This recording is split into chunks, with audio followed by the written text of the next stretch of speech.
آج جو میں آپ کے سامنے یہ میڈیا ٹاک کرنے آیا ہوں، اس کا میں مقصد پہلے کلیئر کر دوں۔ کیا مقصد ہے اس چیز کا؟ اس کا مقصد یہ ہے کہ اپنے ملک کے لوگوں کو آگاہ کرنے کے لیے کہ یہ جس طرف ہمارا ملک جا رہا ہے، جس تباہی کی طرف ہمارا ملک جا رہا ہے،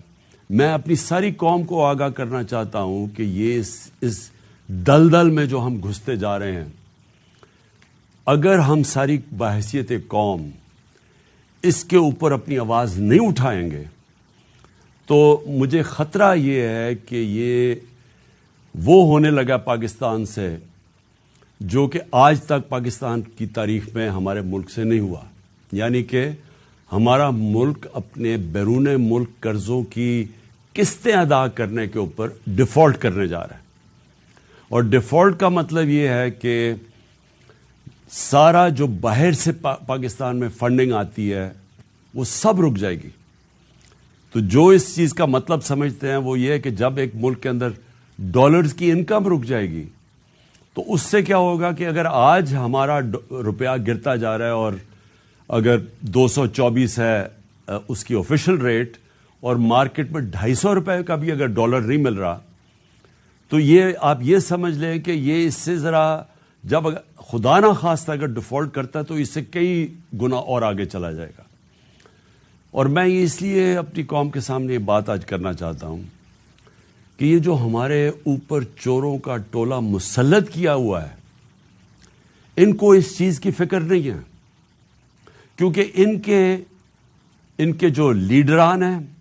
انہوں نے 30 سال سے اس ملک سے پیسہ چوری کر کے ملک سے باہر لے گئے ہیں۔ ان کی اربوں ڈالر کی جائیدادیں اور پراپرٹیز باہر پڑی ہوئی ہیں، اربوں روپے نہیں، اربوں ڈالرز کی ان کی پراپرٹیز باہر پڑی ہیں۔ 30 سال سے پیسہ چوری کر رہے ہیں۔ حدیبہ پیپر مل جب پہلی دفعہ سامنے آئی تھی تو تب لوگوں کو اندازہ ہوا تھا کہ کس طرح یہ شریف خاندان، جن کا فرنٹ مین تھا اسحاق ڈار، جس نے 2025 اپریل میں 164 کا بیان میجسٹریٹ کے سامنے لکھوایا تھا، اور 164 کا بیان وہ ہوتا ہے جب میجسٹریٹ پوچھتا ہے کہ آپ کے اوپر کوئی دباؤ تو نہیں ہے، تو اس نے کہا نہیں جی میں یہ خود کہنا چاہتا ہوں، کیونکہ اس وقت نواز شریف چھوڑ کے ملک باہر چلا گئے تھے سعودی عربیہ، اور اس میں اس نے بتایا کہ کیسے وہ شریف خاندان کا پیسہ، اس ملک چوری کا پیسہ تھا، اس ملک سے لانڈرنگ کر کے یعنی غیر قانونی طور پہ باہر بھیجتا تھا، اور پھر کیسے ادھر وہاں ایک کوئی قاضی فیملی تھی، ان کا نام بھی بینک اکاؤنٹس بتائے، اور وہ پھر کیسے اس پیسے کو واپس پاکستان ریمیٹنسز کے نام پہ بھیجتے تھے، اور وہ پھر شریف خاندان میں چلا جاتا تھا۔ تو یہ تو پیسہ جو پاکستان آ جاتا تھا، جو پیسہ پاکستان نہیں آتا تھا اس سے پھر بڑے بڑے مے فیئر میں اپارٹمنٹس بھی لیے گئے، پھر ہائیڈ پارک میں بھی لیا گئے، پھر آف شور اکاؤنٹس بھی بنائے گئے۔ تو یہ آج سے 30 سال پہلے سے گیم چل رہی ہے، اور اس ملک کا پیسہ چوری کیا، ہنڈی حوالے سے باہر بھیجا، جس پیسے کی ضرورت پڑی وہ پاکستان منگوا لیا، جس طرح شہباز شریف نے ٹی کر کے پاکستان پیسہ جو ضرورت پڑتی تھی کہ کوئی گھر خریدنا ہے، کوئی کچھ کرنا ہے، کوئی وہ واپس آ جاتا تھا، باقی پیسہ ان کا باہر رہتا تھا۔ اب ان لوگوں کا جن کا پیسہ باہر پڑا ہوا ہے، ان کو کوئی فرق نہیں پڑے گا پاکستان ڈیفالٹ کرے گا، اگر ہمارا روپیہ گرے گا تو ان کا تو ڈالر میں پیسہ پڑا ہوا ہے، ان کو تو فائدہ ہے، اس لیے ان کو کوئی فکر نہیں ہے جدھر پاکستان جا رہا ہے۔ فکر آپ سب کو، ہماری طرح کے لوگوں جن کا کوئی باہر ملک سے انہوں نے میں نے جس نے 30 سال ملک سے باہر کمائی کی تھی اور جو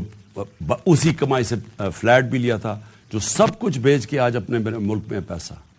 جن لوگوں کا جینا مرنا پاکستان میں، ان کے لیے یہ بڑا تشویشناک ہے کہ اگر ملک یہ ڈیفالٹ کی طرف چلا گیا، یہ سارے ہم جو پاکستان میں رہنے والے ہیں، یہ ہم سب کو بہت بڑا نقصان ہونے والا ہے۔ اس سے یہ ہوگا کہ کوئی باہر سے انویسٹمنٹ پاکستان میں نہیں آئے گی۔ جو ہمارے اپنے پاکستانی بھی پاکستان میں انویسٹ کرنا چاہتے ہیں، وہ کیوں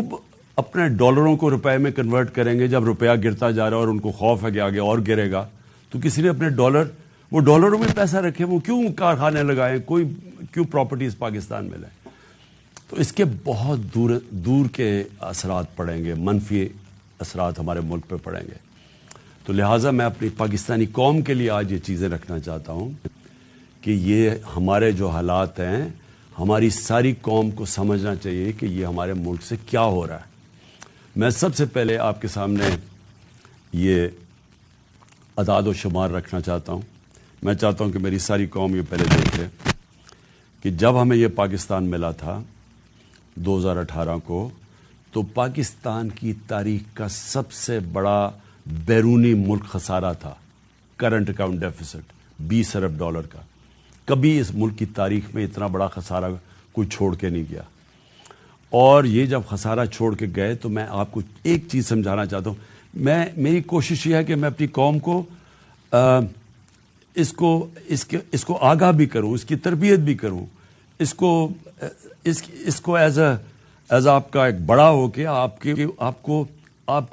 ایجوکیٹ بھی کروں کہ یہ ہوا کیا ہمارے ملک سے. یہ جب خسارہ چھوڑ کے گئے تھے تو جو پٹرول, جو تیل ہے, جو اصل وجہ ہے کہ ہمارا جو خرچہ, ہمارے ڈالر کیوں کم ہوتے ہیں, کیونکہ ہماری جو سب سے زیادہ امپورٹ باہر سے ہوتی ہے, جو ہم باہر سے خریدتے ہیں, وہ ہے تیل, پیٹرولیم پروڈکٹس. تو ان کے دور میں تقریباً آدھی قیمت تھی تیل کی عالمی منڈی میں. جب ہماری باری آئی تو یہ سمجھ جائیں کہ یہ تیل کی قیمت, یہ جو کرونا سے کہ جب کرونا کی وجہ سے سپلائی شارٹیجز ہوئے ہیں, تو ہمارے دور میں آخری وقت پہ $103 سے تیل گیا $115-20 تک بھی پہنچا. تو جب تیل بڑھتا ہے تو پھر ہماری امپورٹس بڑھ جاتی ہیں, امپورٹس بڑھتی ہیں, ڈالرز ہمارے زیادہ خرچ ہوتے ہیں, ڈالر کم ہو جاتے ہیں. ڈالر جب کم ہوتے ہیں تو روپے کے اوپر پریشر پڑتا ہے اور ہمارے ریزرو پہ پریشر پڑتا ہے. تو اب یہ سمجھیں کہ یہ جو پاکستان چھوڑ کے گئے تھے اور ہم جو پاکستان چھوڑ کے گئے تھے, یہ جو ہمیں انہوں نے رجیم چینج پہ کیا تھا, تو اس وقت پاکستان کی 2022 میں 2021 میں پاکستان کے جو GDP دولت میں اضافہ ہو رہا تھا وہ 5.7% تھا, اور جو ہمارا 2022 تھا, چوتھا سال تھا, اس میں 6% تھا. 5.7 اور 6% پاکستان کی تاریخ میں,